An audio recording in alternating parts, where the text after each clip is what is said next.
Biohacking, it is one of the biggest buzzwords of 2024. I counted about 7 or 8 conferences just off the top of my head this morning that are happening this year that have the word hack or biohack in it.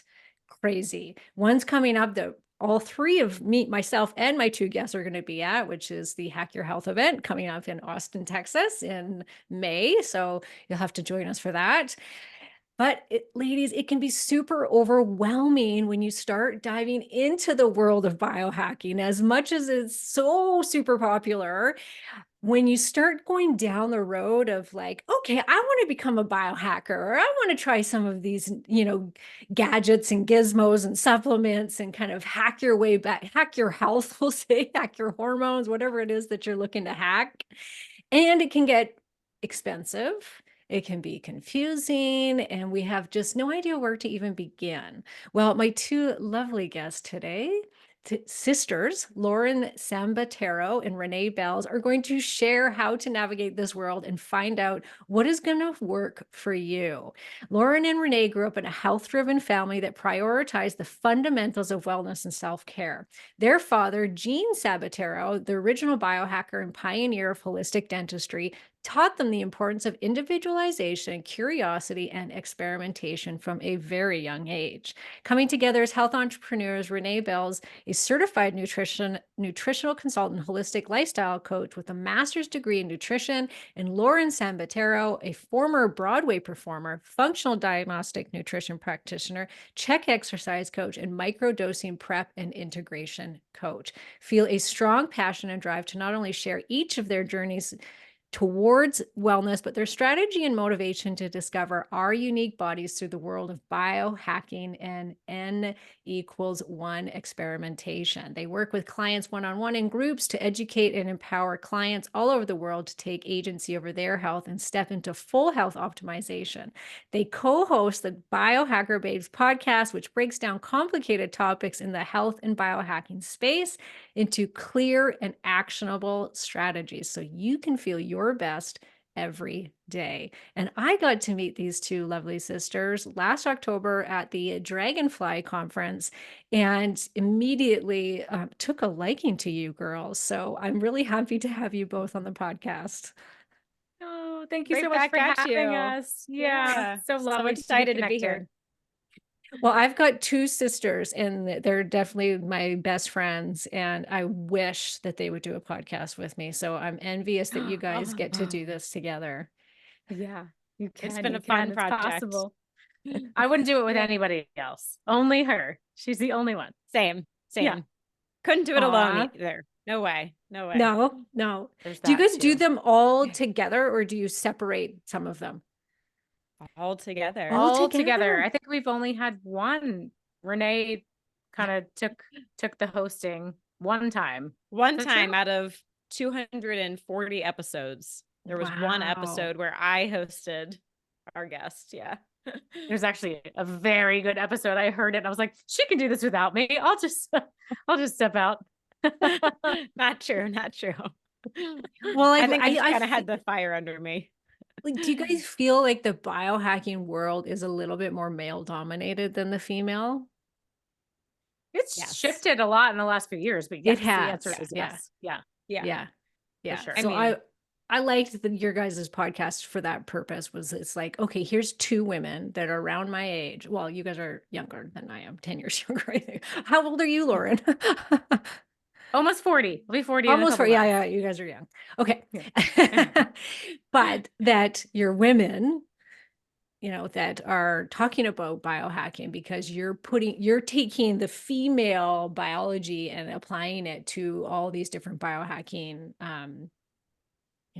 protocols and supplements and taking into awareness the cycle. And we're going to get into all of that today, but I appreciate that. And you guys have been in this for a while now, hey?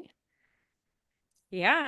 I mean, we really can credit our dad for exposing us to these things at a very young age. And we didn't even quite know what he was doing then when we were like rolling around in the PEMF mat in the early 90s. We're just like, this is No a cool way. toy. But like we were subconsciously exposed to this curiosity mindset, the experimental way of life of just like getting to know your physiology on a deeper level. So we're very lucky that we had that early exposure, and He we're was we're a taught. holistic dentist? Yep, he's a biological dentist, which I would say is kind of an offshoot of holistic dentistry. So he focuses on mercury amalgam removals, and he also focuses on sleep medicine. So looking at sleep apnea, upper airway disorder, any disorders of the jaw and the airway. So it's very comprehensive. And yeah, And we've no root learned canals, no root canals, no No. learned a lot. cavitations, no fluoride. Yeah, and Yes. he's been doing that since 1985. That's crazy. So yeah, and maybe I can share this quick story because I think it always Yes. like supports kind of how we became open-minded. So in 1985, his best friend was diagnosed with stage 4 melanoma. He was given 3 to 6 months to live.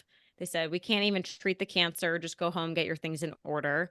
And this tough Italian guy kind of said, screw you. I'm going to live. I'm going to fight this thing. So he flew from the East Coast out to California in 1985, found this alternative cancer clinic. And he walks in, and the first thing they say is, open your mouth. All the metal has to come out before we can treat your cancer. Flies back to my dad. He says, what are they talking about? What do the metal fillings have to do with my cancer? And our dad said, I have no idea. Because in 1985, no one was talking about mercury and silver No. fillings. And so this kind of led our dad down this rabbit hole of researching, which in 1985 was a lot harder to do than today, and discovered the toxicity. And then kind of the rest is history, becoming a holistic biological dentist. And his friend is still alive today. You're That's the best kidding. news. And it was melanoma. Stage 4 melanoma. He did a lot of What? alternative things, but he got his whole mouth cleaned up and definitely changed our dad's career forever. Because I've heard so much about the mercury and or heavy metals just in general being the cause of brain kind of issues, right? Like Alzheimer's and dementia and Parkinson's and MS but not, I haven't, and I've really dug deep into heavy metal stuff, but I've never heard the melanoma. I guess, is it just any cancers it's going to help to get rid of the heavy metals, or was it specifically melanoma? I don't know. I haven't done a lot of research on that Yeah. specific link, but I would think it's almost like maybe more like the rain barrel theory, right? Like maybe Just he the had, toxic load. he wasn't detoxing the mercury. He had high mercury. Maybe he had root canals too. I actually never asked about that. Maybe it was like all these things, but they knew that doing all the alternative cancer therapies, the IV therapies, and whatever else they were doing, they were like, it's not really going to work while your body is still detoxing all this mercury, right? It's going to inhibit the benefit.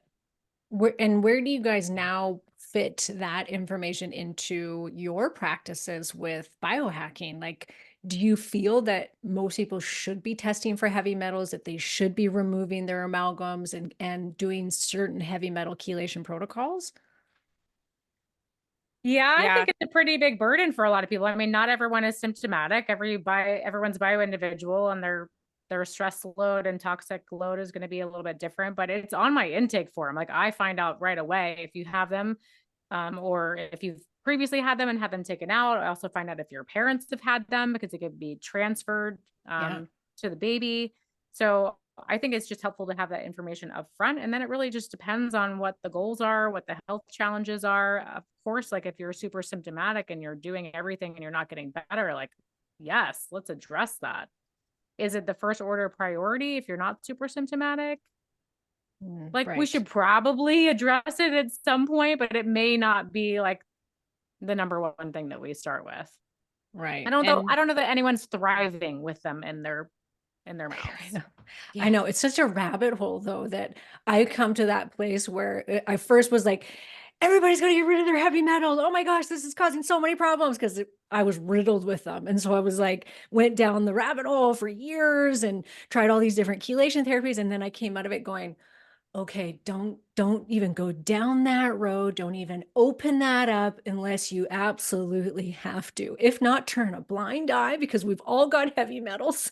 And so some of you are going to be affected, others won't be, right? It's like, oh, because it's so, do you guys have a favorite? Like Renee, do you have a favorite protocol, or did your dad have a favorite heavy metal chelation protocol? Because that's a really big span of like choices when it comes to heavy metal Yeah.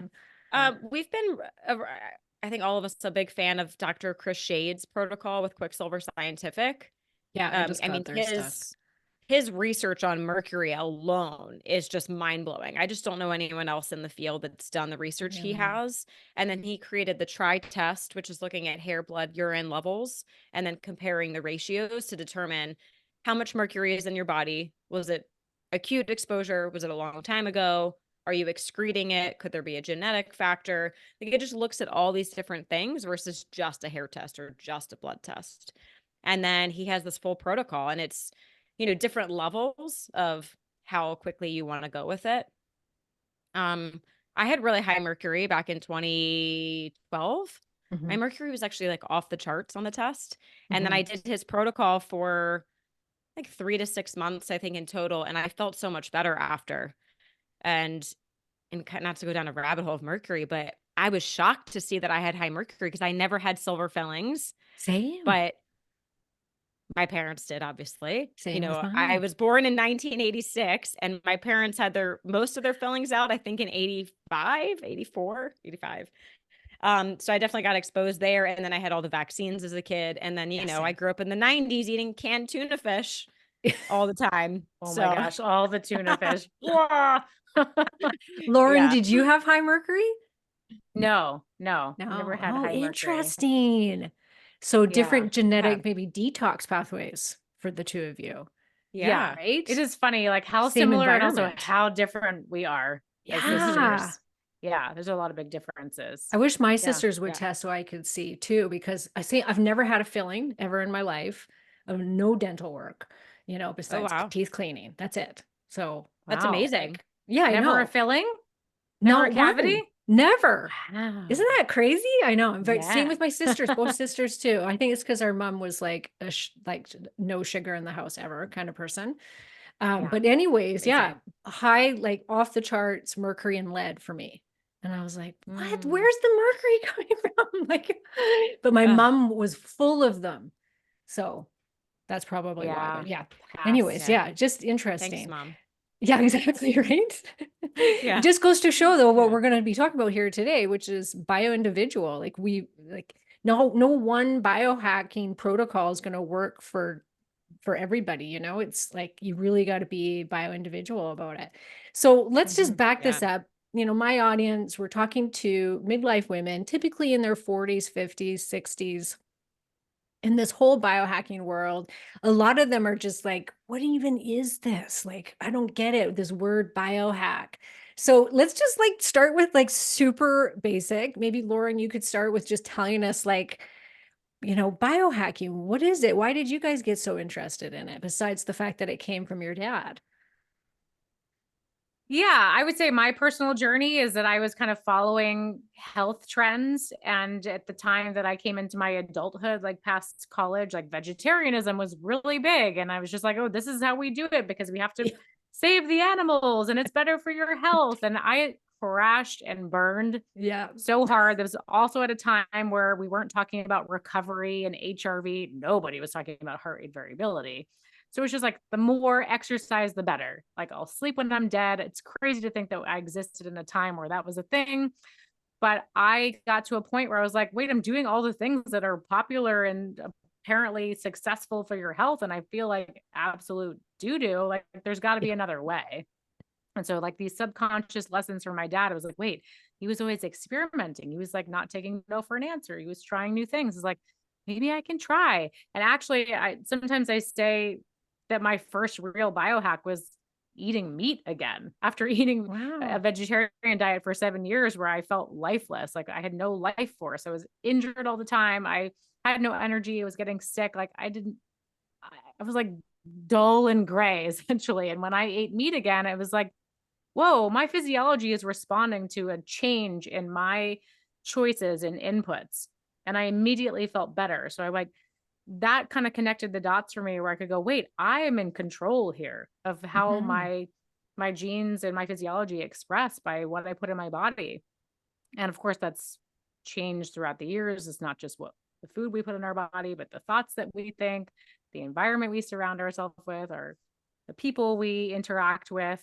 So I think it just was always a curiosity. I really got that from our dad, like just being curious about how high the ceiling for our health could potentially be. And then with challenges along the way, it's like, I want to solve for a problem. I'm not going to accept that this is the norm. That's like such a pet peeve of mine when people say, oh, this is just how I am. I'm like, no, it's not. Like, things are possible. It is possible to feel better. And so I've always just been curious in that. What is the better? Like, how much higher can we go? Yeah. Renee, what about you? Yeah. Yeah, I have a similar story that I crashed and burned. College, 4 hours of sleep, dancing, exercising, not eating enough, and then I got mono, and boom, I was in bed for like 6 months, and I mean, a lot of people have had mono, right? But some people it's not a big deal; they move on with their life. But for me, it took me down, and I think as I had just been damaging my body for so long and not doing all the rest and recovery like Lauren was talking about. Cause yeah, I'll sleep when I'm dead. You know, successful, productive people don't sleep.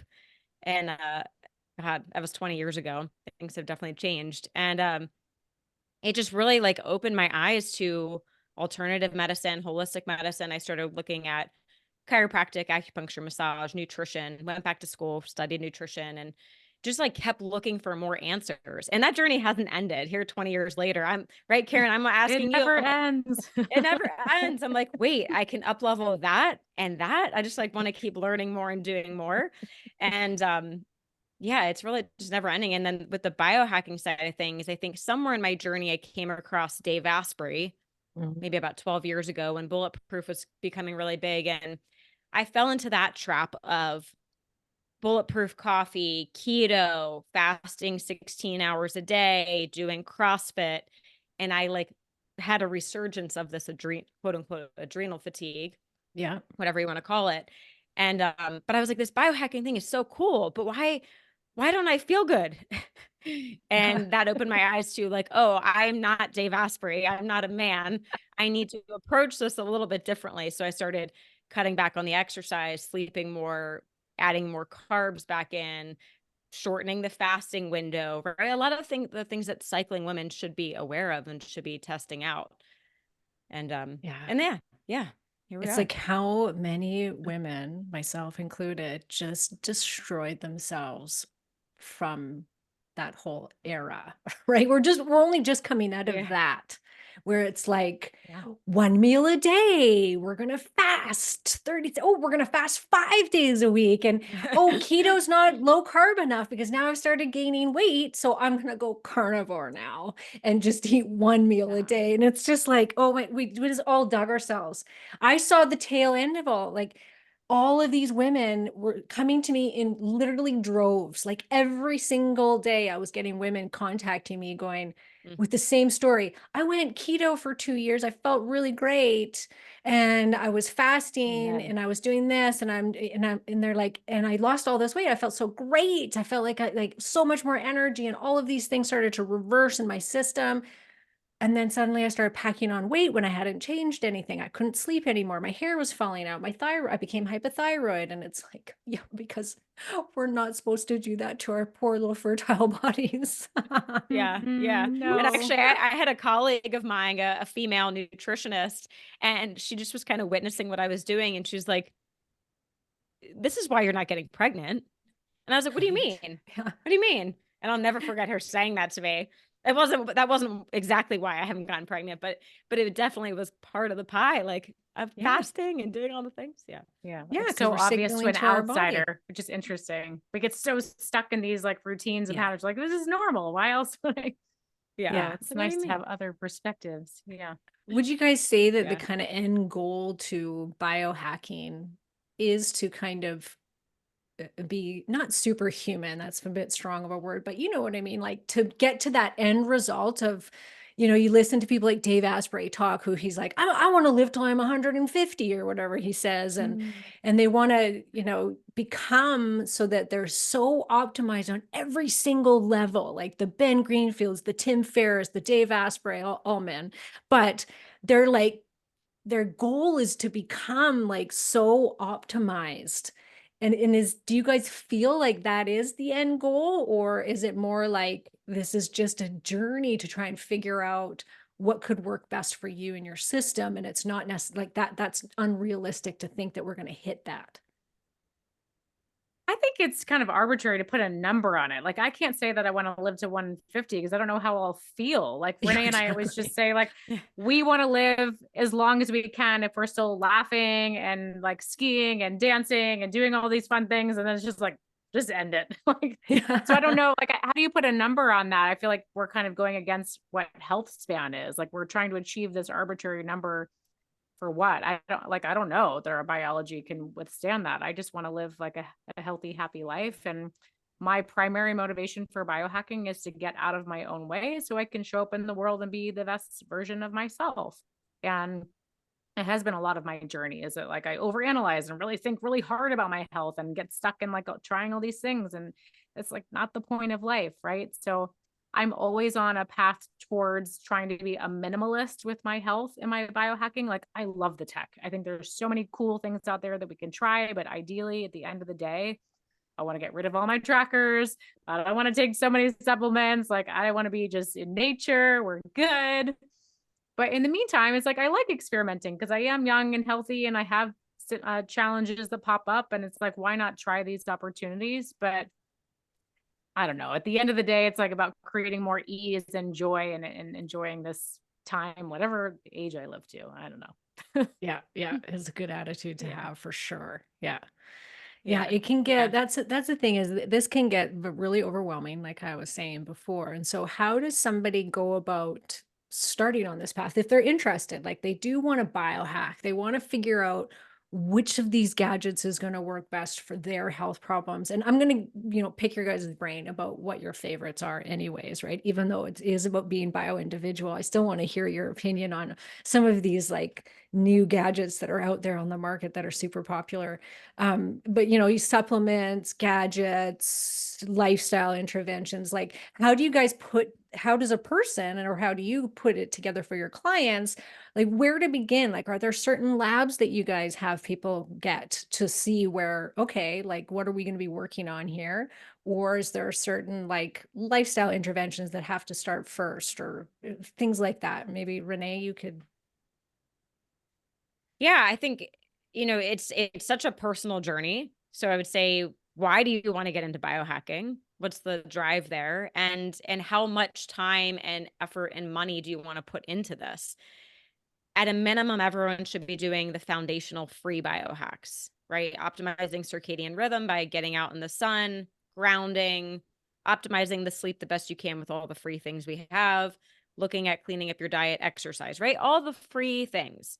That's Mhm. where everyone should start. Once you check that off, then we can start looking at, I would say, lab testing, trackers, devices.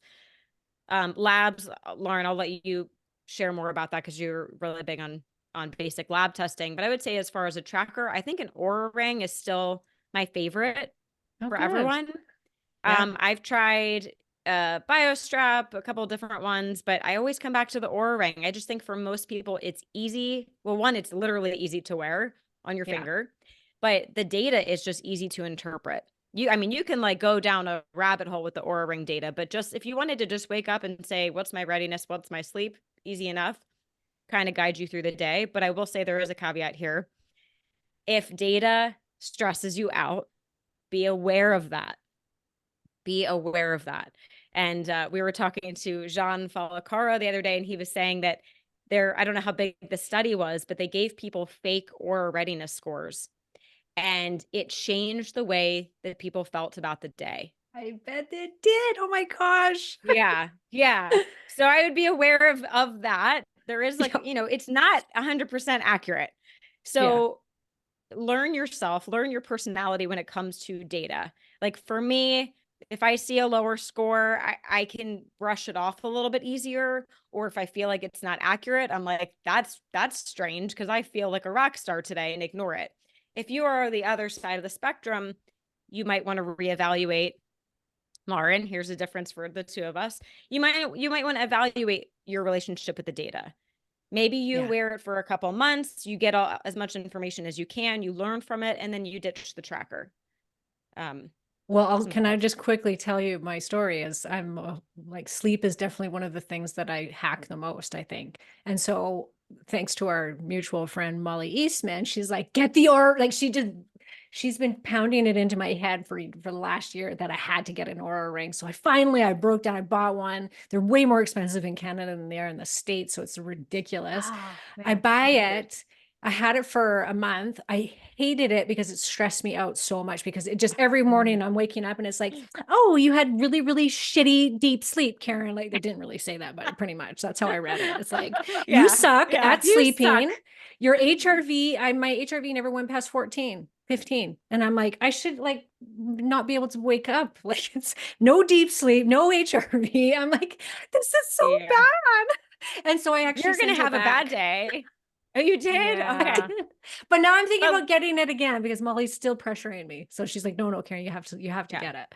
So now I'm So rethinking something to it. consider if you are looking at more of the sleep side of things, and if you have any trouble, if you actually do have trouble sleeping, the Friends sleep headband I've been playing with lately, and so it's EEG, so it's way more accurate than the Aura ring. And it's a Interesting. soft headband. It kind of Yeah. like stops around back here. You can lay obviously on your back, you can lay on your side. It's really great, I think, for people maybe with insomnia, trouble falling asleep, trouble staying asleep, but it uses AI to guide you through a meditation, or you can turn the voice off and just do music. I don't have any trouble sleeping, right? You both know I'm the other end. I could sleep. I could win a sleep competition, really. So something like this isn't really helpful for me, but as a biohacker, kind of like Lauren said, we're testing things out so we can then share it with other people. I think it's a great device. I don't need it, but maybe someone else, like if you have So trouble does it sleeping, tell would be you really like your beneficial. deep sleep scores and everything? Like how? Yeah. Oh, Yeah. okay. Okay. Yeah. It breaks down the sleep stages. And then it can is it also like wake you up. giving you an AI meditation based on how you slept? Like there's different meditations? Yes. Oh. The AI is learning your brain over time. And I mean, Oh it's my real-time feedback by gosh. looking at the EEG. It's real-time feedback to guide you into sleep. And then over time, like I said, it's learning your brain to optimize your sleep. Oh, So if you're willing to interesting. wear something on your head, that's Yeah, just I an am. idea. Yeah. Okay, Yeah. Lauren, you don't like the Aura either? No, I love the Oura ring, but I have to not check my data when I wake up. I know myself really well. I am very psychosomatic and I'm like a placebo person. So if Yeah, me I have too. that input from external data, it really does change my psychology. So I'm just now on a rhythm of I don't really check it until the afternoon because I still want to sift through the data so I can understand what's happening in my body and make better choices or changes or adjustments. But the only time I will check it first thing in the morning is if I'm going right to a training session and I need to know if I need to make adjustments, like really pull back. If I subjectively feel fine, but I'm like, it might be helpful to know if my HRV is lower and I'm just not feeling it. But most of the time I'm not checking until the afternoon these days because I've had so many days where I wake up feeling fine. I check it and then I'm like, today sucks. And then I just like feel terrible the rest of the day. It's just not worth it. Like our psychology is too precious. I think it's like our mind controls everything. And it can be like such a gift and it could also be such a burden in the health world. Like you said, people are overwhelmed with biohacking. It's like the more that you know, it's like the more you feel like you have to do, or the more you have to be perfect. And that's not what health is about. Like our brain really is the chemist and controlling our physiology. We need to do everything we can to not be overwhelmed and stressed by these things. So it's just like knowing yourself and then knowing how to interact with these pieces of tech or data so that it's actually getting you to where you're going. Like you're not a bad biohacker by not wearing all the pieces of tech. You're not. It's like whatever your goal is, know thyself and do what's going to help you get you from A to B or wherever it is that you want to go. But it is like, and we'll get back to the lab thing because this is part of this too, which is like recently I've had all these people wanting to sponsor my podcast. So they send me all of their stuff and I always insist that I have to try it and I have to like it in order to allow them to sponsor me. It's just the way it goes. I want my audience to trust me, in my opinion. And so I've been getting all of these different things. Like one I recently got right here for those that can't see. It's this just looks like a bag, and it's EMF rocks. They're Tesla rocks, and they apparently block EMF waves. Okay. Like, which sounds so hokey and ridiculous because it's literally a bag of these specific kind of rocks. And you're like, really, what is this really doing? Bag rocks. Yeah. Right? It's a bag of rocks. And But I've got, I thought you're not allowed to open it, right? You like can't no, open you're not and allowed to look open it. at I looked at it because it's in a plastic bag so you can actually see the rocks. Oh, okay. But they're in a Faraday bag inside the other bags. And they say, yeah, because you want to keep their moisture. So it's not like a hidden, like, don't you dare look at what's actually in there. Yeah. It's just a bunch of cement, like, concrete Yeah. blocks. No, they actually do look very, like, they look like crystallized kind of rocks. But I've got all of these things coming my way, and, supplements and gadgets. And I got the Apollo wristband, and my podcast manager was like, Karen, like, you have to get a tracking device. And that's why I started to relook at, okay, do I get the Aura ring again? Because when you're doing all of these biohacks, trying to figure out what's going to work best for you, you want to see what's changing your markers, right? So it's like super important. And so same with labs, Lauren, like, can we look at certain lab markers before and then look at them after and see, okay, look at what got better. Like, are there just basic labs that can tell us these sorts of things? Yeah, I love just a basic blood chemistry, or I'll say a comprehensive blood chemistry, because often a physician will really run the basics. And there's a few like key markers that I think are really useful that physicians are now kind of getting turned on to. I mean, simple things like vitamin D and CRP, like your systemic inflammatory marker, homocysteine, great marker of inflammation and methylation. Like there's some add-ons like that. Magnesium, a great one. But, this is just like your average lab draw that you get from your doctor, which is so reflective of our day-to-day behaviors. Like, how are you digesting your food? Are you hydrated? Are you detoxifying? Like, we can look at liver enzymes, maybe not the most accurate reflection of liver capacity, but can give us an indication if it needs to be focused on a little bit more. Glucose, like your metabolic markers, or lipids, like so much that we gain just from looking at behaviors day to day.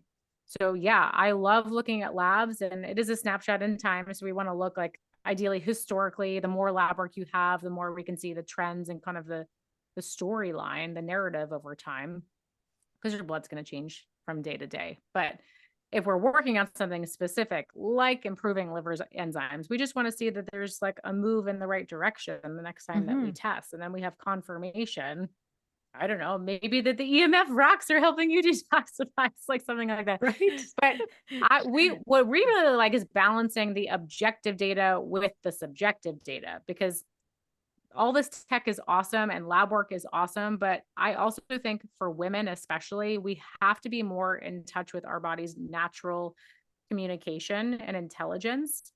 And there's a lot that can be gained by just getting really quiet and listening to our body. Like, we're all looking for answers outside of ourselves. But what happens when we get super quiet? Like, a lot of the times we can answer our own questions.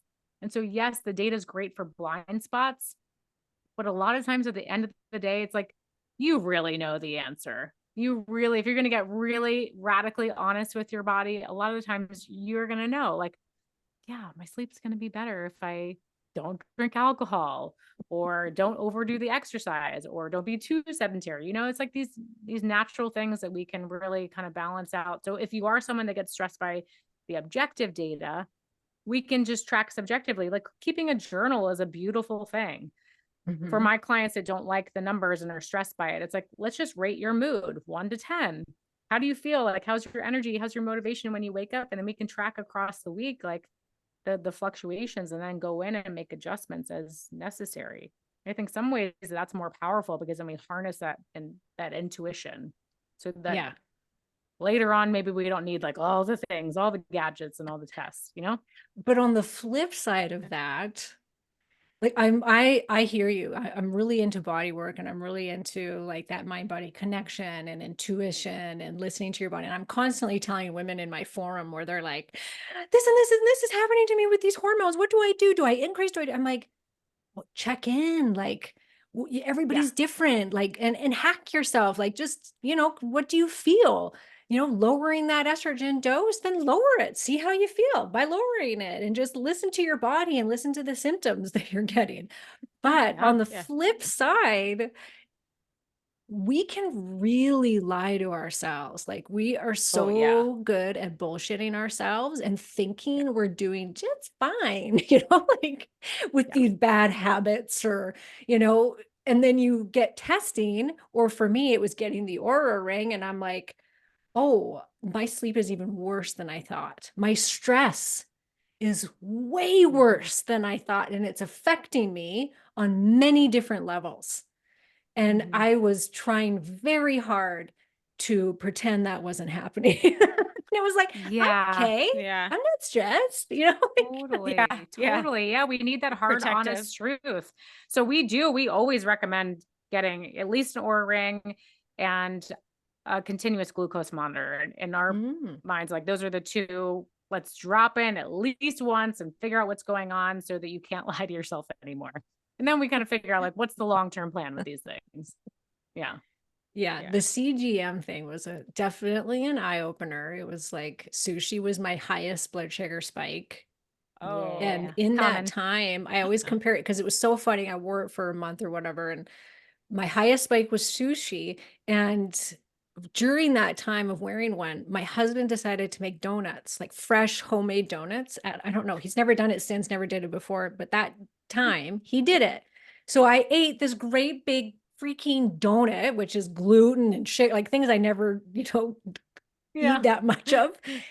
And it was minimal blood sugar spike compared to sushi.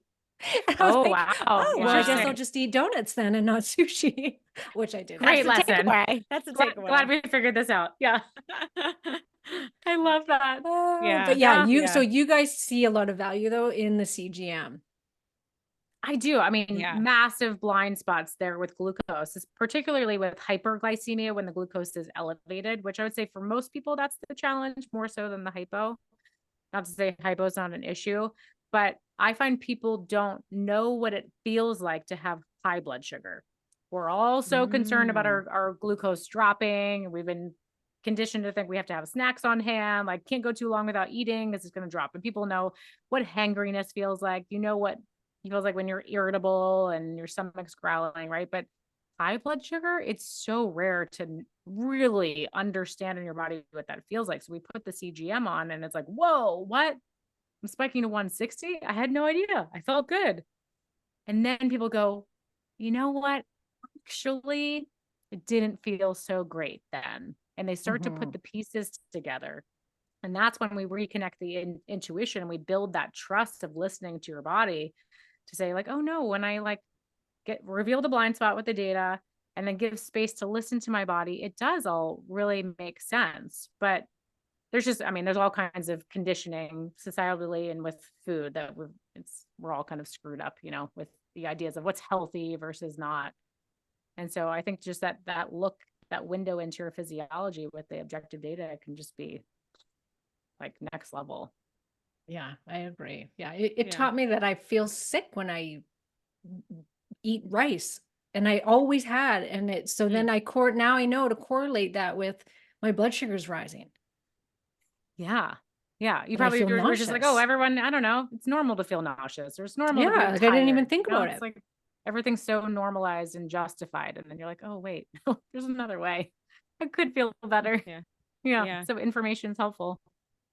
Yeah. How do you guys feel about cold plunging? That's a really big one right now for inflammation. I just interviewed Ben Greenfield, and it was like his answer to so many different problems was cold plunging.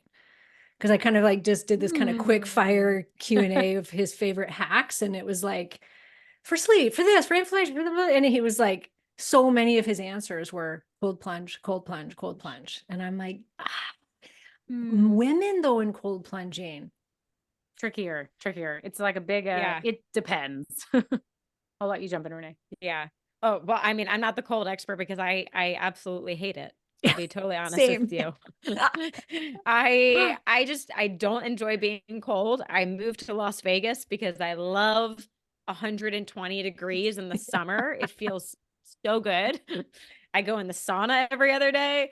So I'm cold. It's very painful for me. I don't know. Does that mean that I just need to get through it? I personally think No, I don't think so. more from the intuition.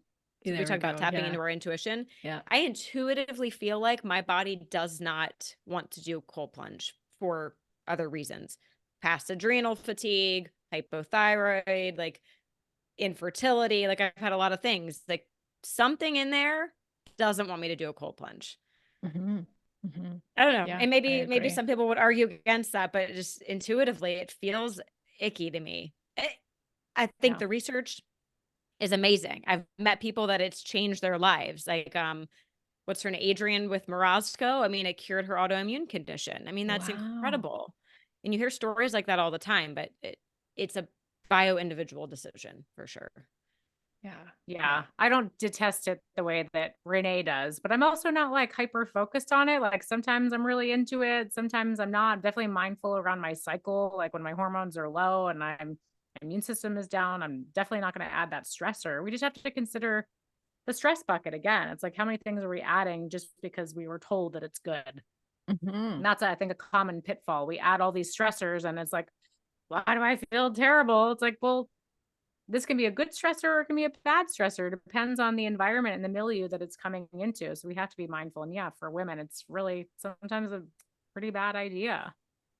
So Yeah. I don't know. I'm hit or miss. I think about, so I performed at Radio City, the Christmas show, like way back 2009, and ice plunging. This is way before cold plunges were popular. We had massive ice tubs backstage that all the Rockettes would go in after the show. It was just very commonplace to do like full submersion ice bath for the inflammation. Yeah. So, it's not like a new thing. It's not a Ben Greenfield, Dave Asprey biohacker thing. Like people have been using ice for acute inflammation forever. And I think, Yeah, if it feels athletes. right and it helps with your recovery, great. But I think as Renee said, like just check in with your body. Yeah. And challenge, I would definitely challenge the resistance to doing something because it is uncomfortable, of course, right? Right. Right. The Hormetic point is that stress. it's supposed to be Healthy hard. hormetic It stress. increases resilience. It's an opportunity to practice your stress response. But then you get to balance that information out with like your intuitive desire or lack of desire to do it.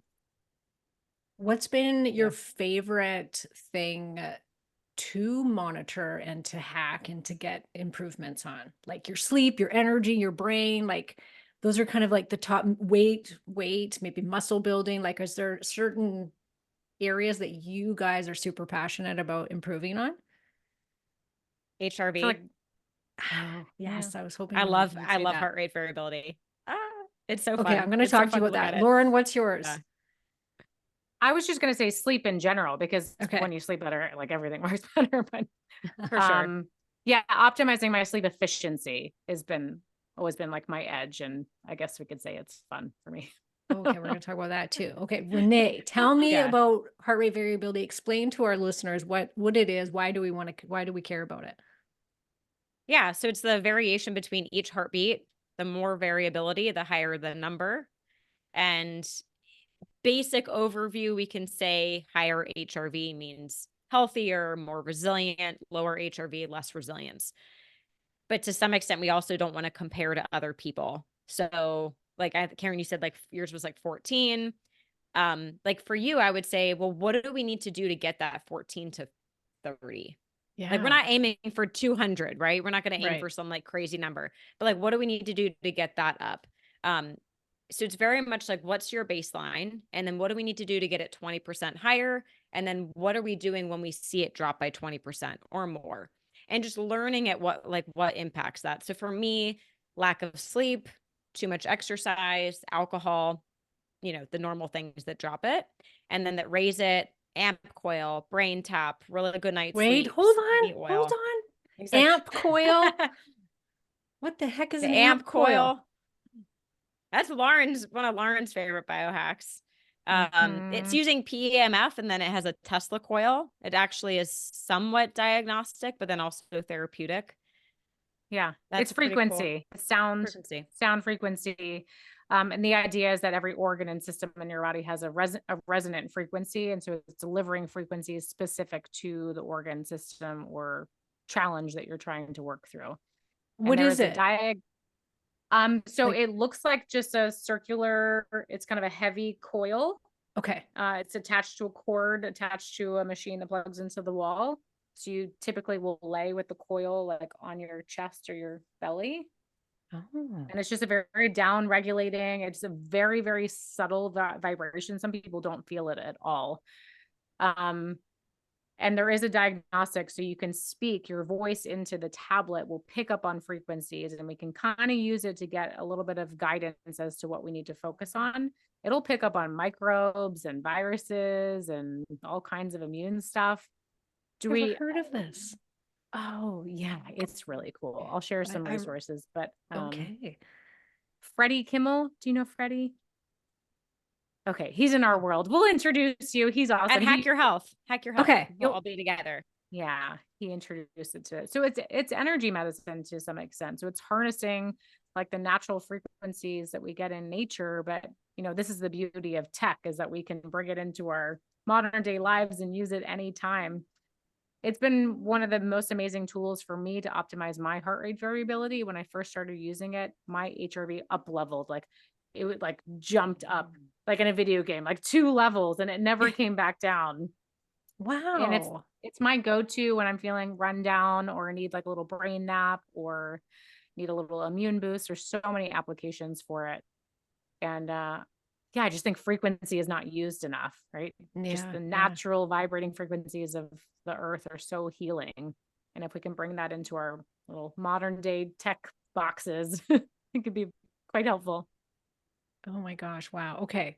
Yeah. Thank you for talking about that. I'm going to check it out. Yeah. Okay. So sorry, Renee. And so we've got the coil. What about a PMF coil. mat?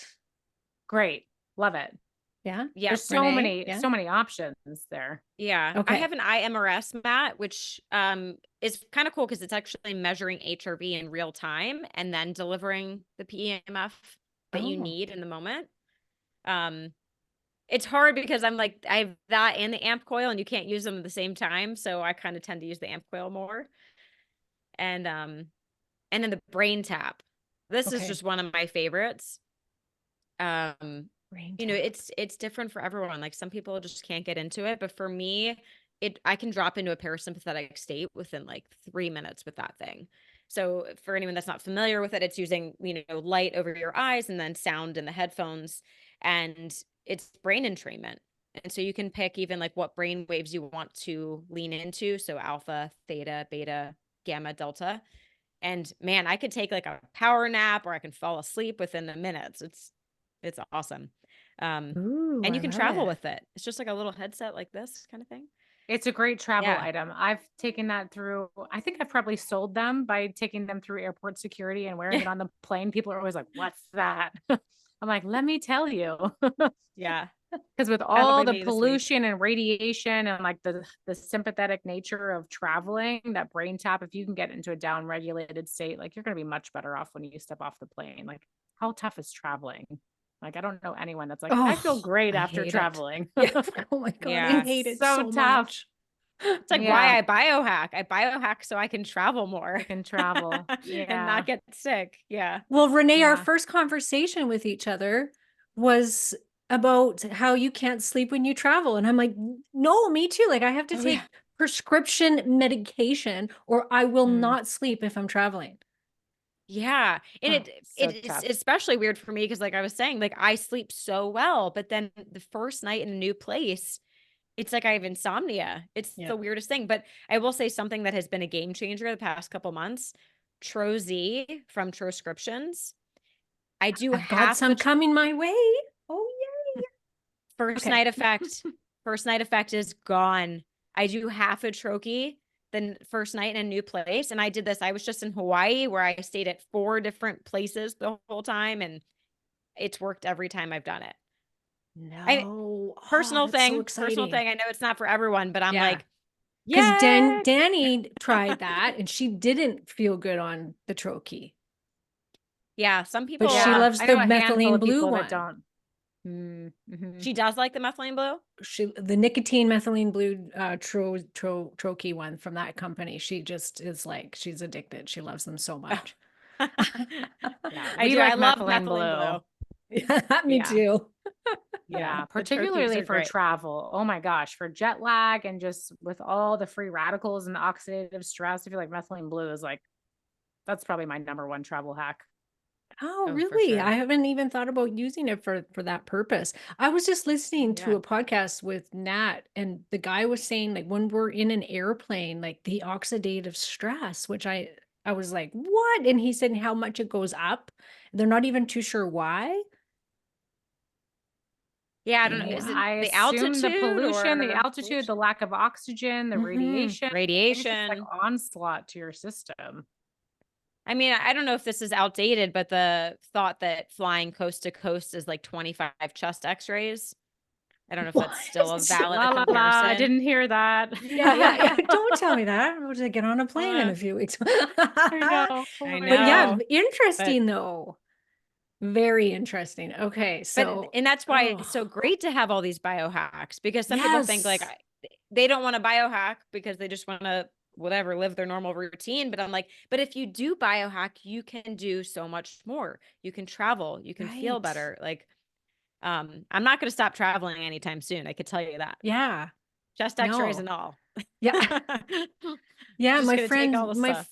you guys know Zora Benamo. Oh, she's so great. You guys No. No. should know her. She's Okay. anyways, she's a menopause, she's a gerontologist, and she's just a wonderful human being. But she was saying, I was trying to get her to come to Sarasota to speak at our upcoming event, and she's in Spain. And I'm like, oh, the time travel, like I said, that's such a huge jump. And like, I think 3 hours for me is huge, but hers was going to be like 6 hours or whatever. And she's like, oh, no problem at all there. She's like, I know all of the hacks that I have no problem with time change now. And I'm in travel Amazing. Awesome. because she's got her hack stack for travel Yeah. that works beautifully, she said. And I'm like, tell Yeah. me what Amazing. this is. Yeah. Okay, Am I so missing something? Tell methylene me. blue, we've got the coil when we're traveling, maybe. Anything else about travel, the trochees, anything else Yeah. travel wise? I mean, I think Yeah. if you're looking at the time zone specifically, I think like Mhm. doing all the circadian hacks based off of your new time zone, and maybe that's what she's doing. So like I'll use methylene blue during the day, and then at 9 p.m. of whatever time zone I'm going to, I'll take the Trozy. Okay. But then, timing your fasting, your feeding, your light, timing all the things with the new time zone, I think can be a game changer. Mhm.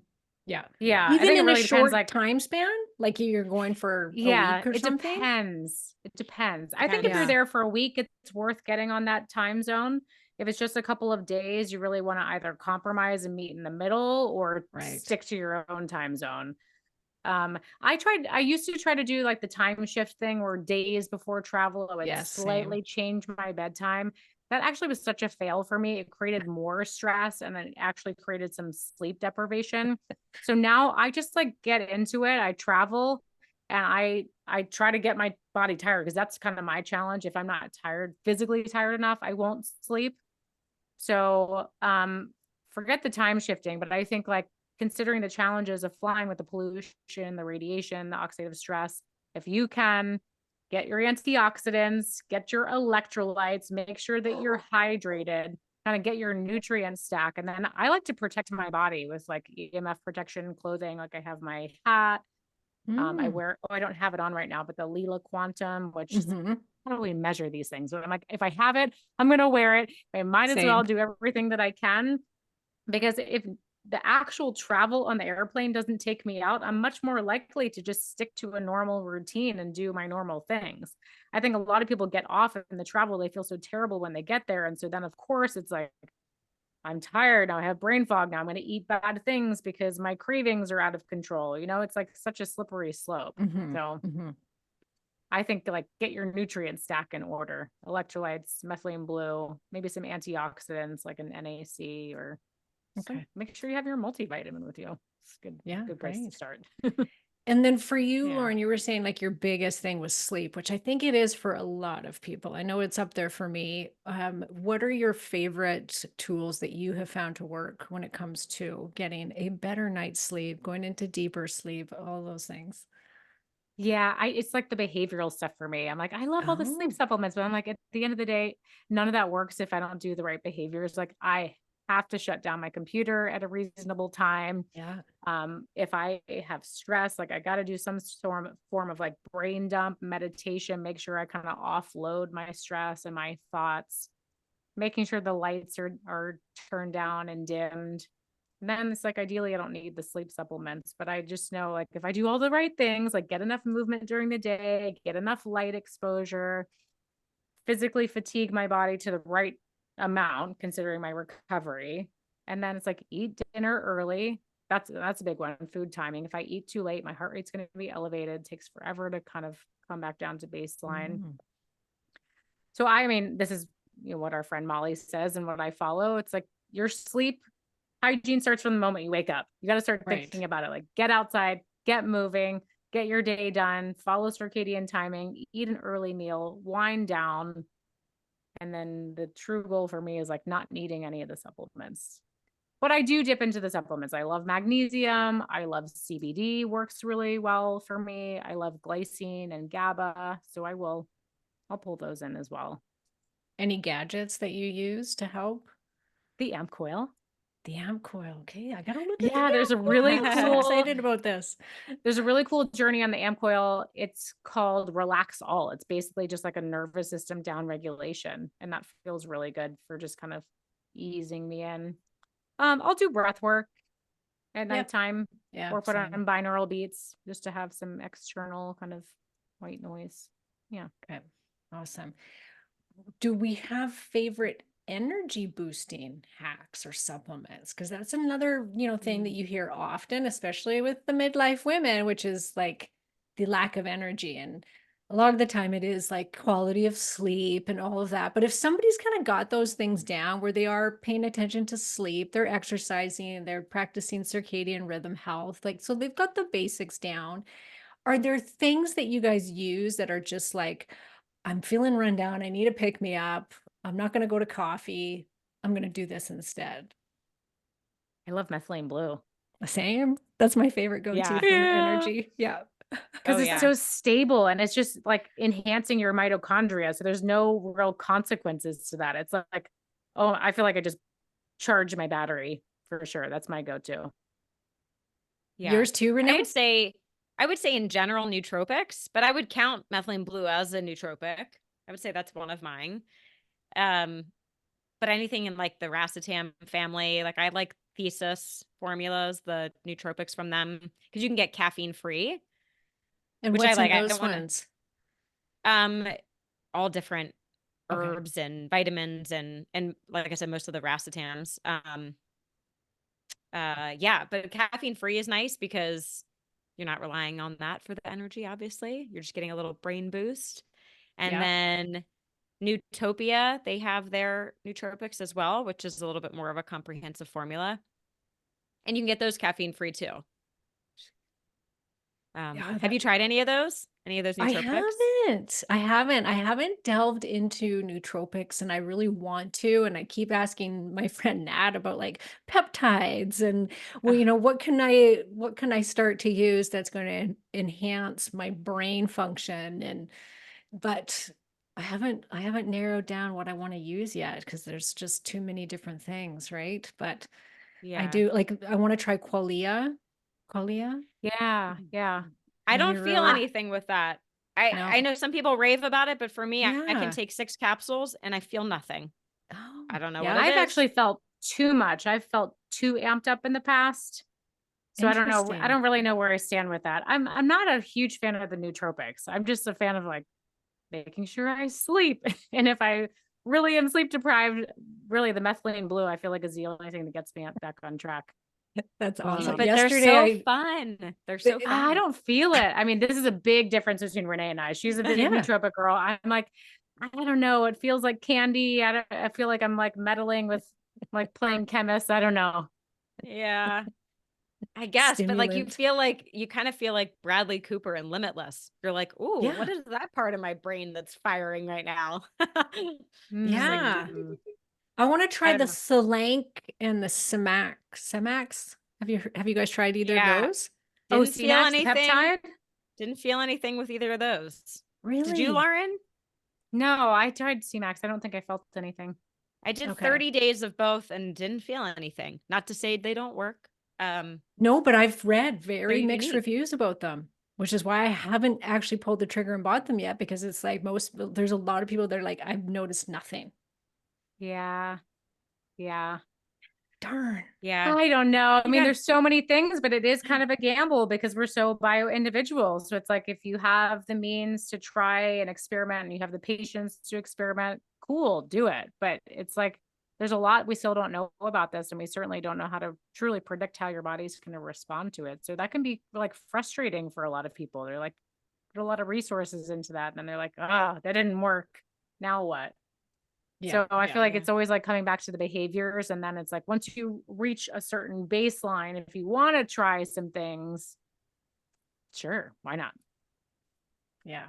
And now, not that either of you have ever obviously suffered much with weight gain. Do you have any favorite hacks for your clients that can help with weight? Because weight is such a tricky thing. I mean, everything that we're being told out there is so wrong as far as like calorie in, calorie out, and exercise. And like, are you seeing anything in that world where, whether it's a gadget, a supplement, a lifestyle, like that you see being like that actually kind of works?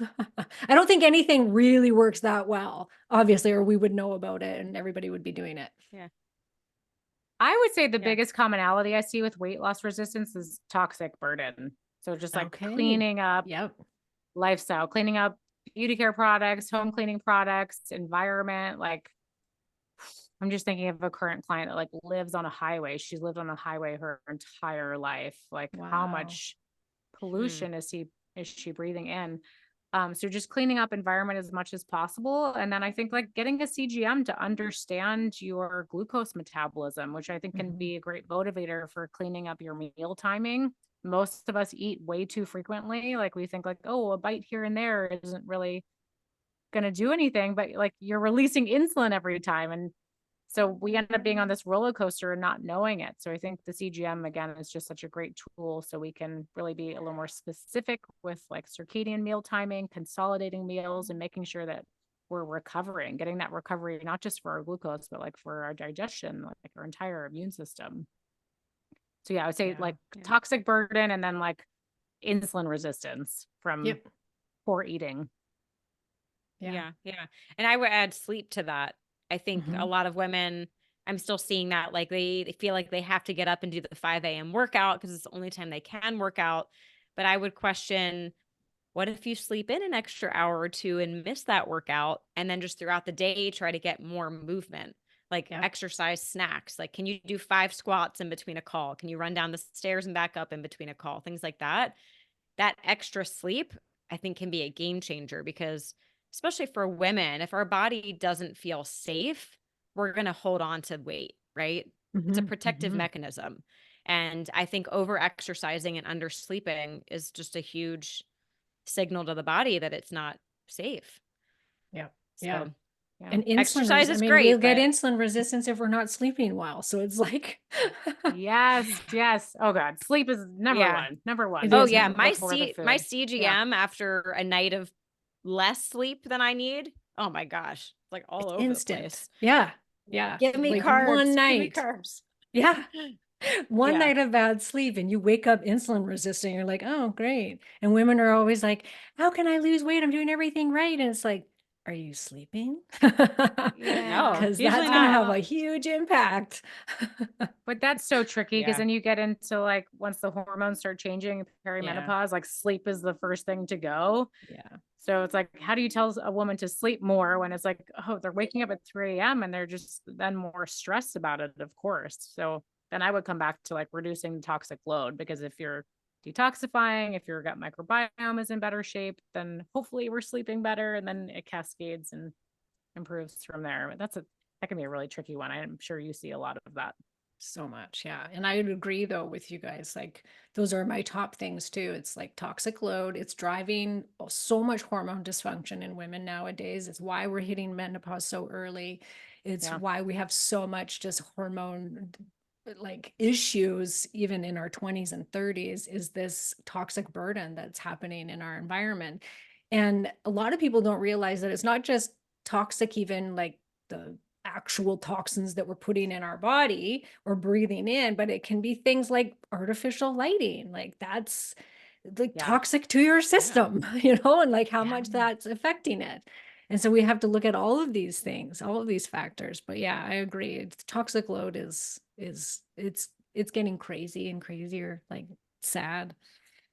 Yeah. But yeah, it really anyways. is. Have to control the things that we can, and then not stress about what we can't. Yeah.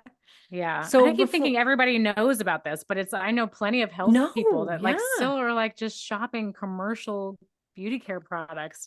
Oh, I know. I cringe too. I know. Preaching to the choir, but my daughter always bugs, like she can't stand it because she's 17 and like her friends will get in my car and I'm like, it'll be middle of winter and I got to unroll the windows because of the perfume they have on, the laundry detergent on their clothes. And I'm just like they don't understand what they're doing to their hormones and their health. And it's like, it's just creating. My daughter gets so mad. Mom, you're such a freak. And I'm like, but for good reason. One day you'll appreciate mom. Yeah, the laundry detergent. Oh, I can't stand if someone accidentally washes my clothes. I'm nope, gotta wash it again. It's the absolute worst for me. Yeah. Oh Can't man. handle Yeah. it. I mean, we grew up with the Bath and Body Works. Ugh. So bad. Terrible. We had Body Shop here in Canada, which was just nasty. I loved Body Shop. Same. Oh my gosh. I can still smell it. I can still smell it. The mango cream. Yeah. It's probably still in my bloodstream. I don't know. Probably why we're all so scred up. Just like get your liver working and then you don't need scents, right? It's like you'll just smell better. Your insides are clean. Well, before we wrap up, there was just one more thing. Lauren, you have just finished a certification in psychedelic. Is that right? Like using psychedelics? In the last few years. So I became a prep and integration coach for microdosing. So primarily with psilocybin, that's the medicine I'm the most familiar with. And I do bring it into my coaching work when there are mindset blocks around healing and optimization. So there's many different applications, of course. Anxiety, depression, mood can help with sleep, but often it really helps with this narrative shift around like our belief structures about our own healing. So just for example, for women that just feel like these are my genetics, this is my burden, this is just how I'm built, I'm a mess, these are things I hear a lot. Sometimes we really need to get into the brain and create some neuroplasticity so we can create these new narrative tracks that allow us to even believe that healing is possible. So that's kind of a big topic to dive into, but I've found like immense benefit for a lot of people to get out of their own way and like actually step into the healing and the work in a more powerful way. Pretty cool. So you mostly are like doing micro dosing, not big dose, getting micro. Micro dosing. So sub-perceptual doses that you can take every day, similar to a vitamin. So you barely feel it, but if we can interact with the medicine, which holds consciousness and an intelligence, a lot's revealed. So it's so helpful for these women that are trying to reconnect to their own intuition and get that intelligence from their body. We weren't taught to listen to our bodies when we're young, men and women, like girls and boys were taught to just say like, I'm good, I'm fine, nothing's wrong. Okay, stop crying, And so we get older and women in particular are just like so shut off from their physical bodies. So it's such a great way back in to your own intelligence. Yeah, there's so much science coming out on it too. It's so amazing what it can do for people. It's just, I just interviewed Dr. Kirk Parsley. Have you guys interviewed him? No, but I listened to your podcast. I Oh, listened to the episode.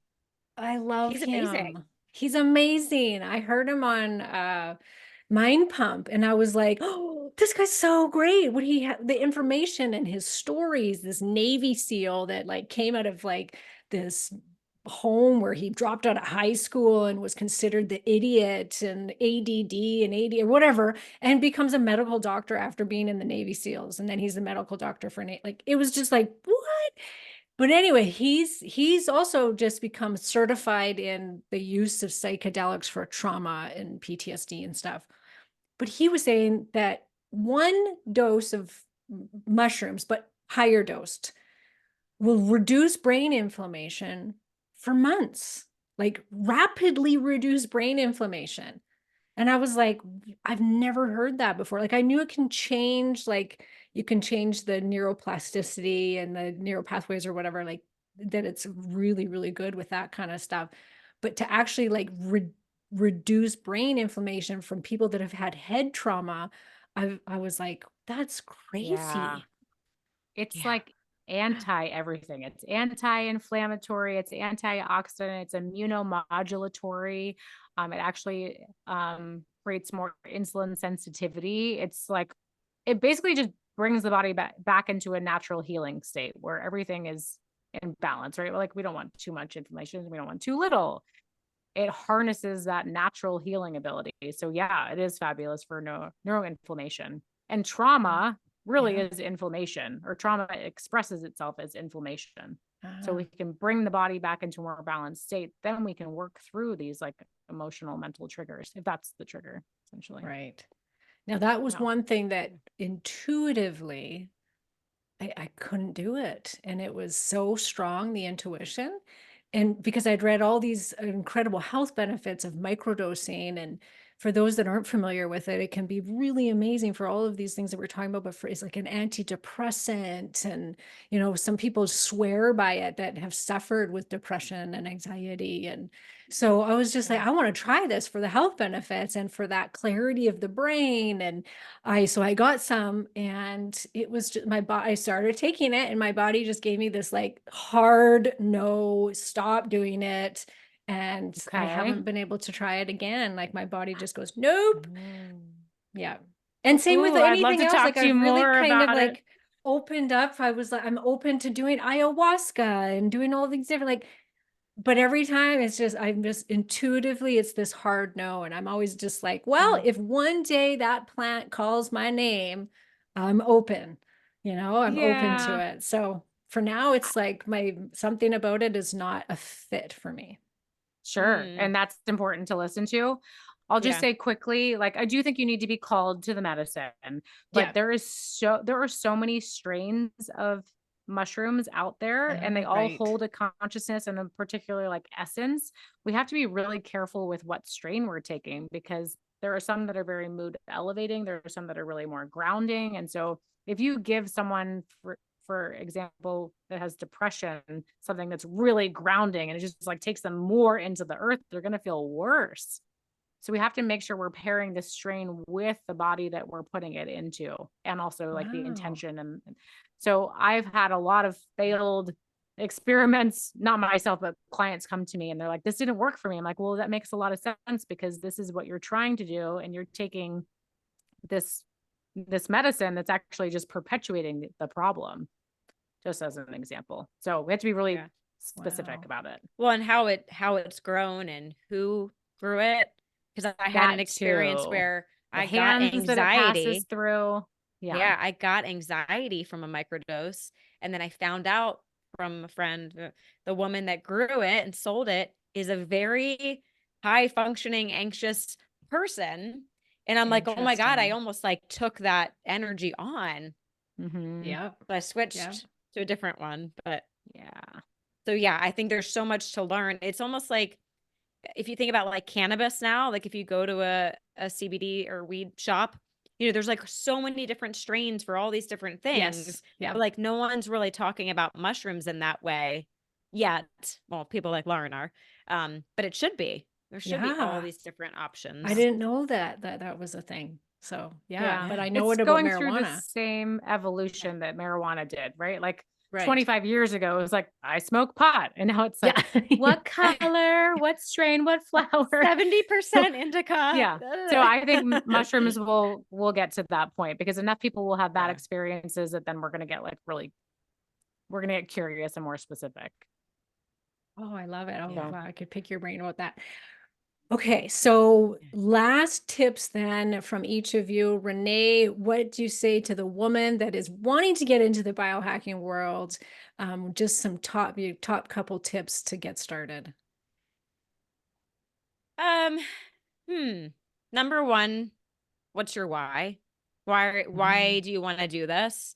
Do you want to have a longer health span? Do you want to spend more time with family? Like for me, it's like I'm always looking for more energy, and it's so I can spend more time with my loved ones. That's why I want to be able to sleep less. I want to have that extra hour not sleeping and with my husband or someone. So I would say find your why, because that's really going to be your passion that will be like the follow through with all the biohacks. And then for women, obviously, depending on your age, if you are still cycling, like please track your cycle. And maybe most of your listeners are doing that, but it's still amazing how many women aren't learning that until they're in their 40s and 50s. So learn to track your cycle. And then if you are still cycling, and then get into cycle syncing. So like optimizing your diet, fitness, sleep, and stress based off of your cycle. Yeah, I love that. And I think like finding the why can really take out the overwhelm of where to begin, what to do, because it's so intriguing. All of these things that you're talking about, it's like, I want to do that. I want to do this. I want to do that. And it's like, wait a second, let's narrow it down. Let's get granular and go, okay, what are my top reasons for doing this? And then going from there. So I really like that. Yeah. And then of course, I could spend all day doing all the biohacks, but then I have to take a step back and I'm like, is that what I want to spend my life doing? Is that really what I want to spend my life doing? Like maybe I want to go out on a Friday night and have a cocktail with my friends. Like that's not biohacking, but I'm getting the social community, right? Yeah. So that you have to balance that out with, what makes you happy? Yeah. What makes you happy? Lauren, what do you think? What do you have to say? I would say definitely get outside more. Most of us are not spending nearly enough time outdoors, and that solves for so many problems, right? It's going to help our sleep. It's going to help our brain function. We're going to get grounding, and we're probably going to move a little bit more. So like, just start there. Just spend one more hour outside if you can. I would maybe like do some subjective tracking. Like we're big fans of the trackers, as we mentioned, but like just spend some quiet time, like journaling and just listening to your body. It can be really uncomfortable to be quiet, but like if you're running into the same challenges and feeling stuck, your body can share answers with you in communication. We just have to be willing to sit and listen. And then, maybe we're not always ready for those honest answers, but I think stop looking outside of yourself so much. Just try to get quiet. Yeah. And for me, that's always been a big challenge for Renee and I. We both talk about like being more, doing less, and being more. There's no deficiency of biohacking in your day. There's always going to be more you can do. But most of us could do more of doing less. Like just get quiet, stop multitasking, just chill out and like spend some time with you and your body. Yeah, definitely. And so are you guys both taking clients on right now? Like how can people work with you or no? Yes and no, sure. I am temporarily not. That may change in the next couple months. But Lauren, you are sort of. I am sort of. I am trying to enforce a waiting list because I've been saying yes to too much. So, but yes, I am working with clients. And everybody can find, you can find these lovely ladies on their podcast, as we talked about, over 200 episodes, the Biohacker Babes. And when you see them, you'll see why they're called Biohacker Babes, because they are babes. But it's a great podcast, and I've listened to it often, actually, before I even knew you guys. So there you go. Thank you. And then on social media, where can people find you? Yeah. Biohacker_babes on Instagram is where we spend most of our time. Yeah. And we're going to have you on our podcast very soon. Can't wait. Excited. Yes. Yeah. All things hormones, right, girls? how to hack your yeah. All things hormones. hormones. Hack your hormones. Which I always say, you can't hack your way out of hormonal loss. So that's what I usually, when I get Yeah. on a lot of biohacking podcasts, and it's like, actually, there's not a heck of a lot you can do to prevent this, but anyways, we'll talk about that on your Yeah. show, but yeah. Yes. Well, wait. I Looking appreciate forward to both of it. you, and I get to see you again in person because you're there. These ladies MC a lot of events. So you guys are MCing the part of the Hack Your Health event. Yes. Yeah. Yes. On Coming Sunday, up. the last day. So excited to be back in Austin. It's my favorite place. Oh, I thought you Yeah. lived in Austin. No, I live in New York technically, but I'm Oh, a bit nomadic. I was just in yeah. Austin for 2 weeks. I Okay. like to pretend I live there, but I don't. And Renee, Great you're in place. Las Vegas, so you guys will both be coming then into Austin for this event. It's going to be amazing. There's going to be so many of us there again. Hey, it's going to be fun. It's going to So be a gonna be really good awesome. weekend. yeah, so for those of you that haven't bought your ticket yet, do so. I'll put the link to the Hack Your Health event in the show notes. And I'll make sure this airs before that event happens so that people can say, oh yeah, I want to go see these girls. So Yeah. anyways, ladies, thanks so much for Great. coming on the show. I appreciate both of you, and I look forward to having you back on again. Thank you so Thanks, much. Karen. Thank you.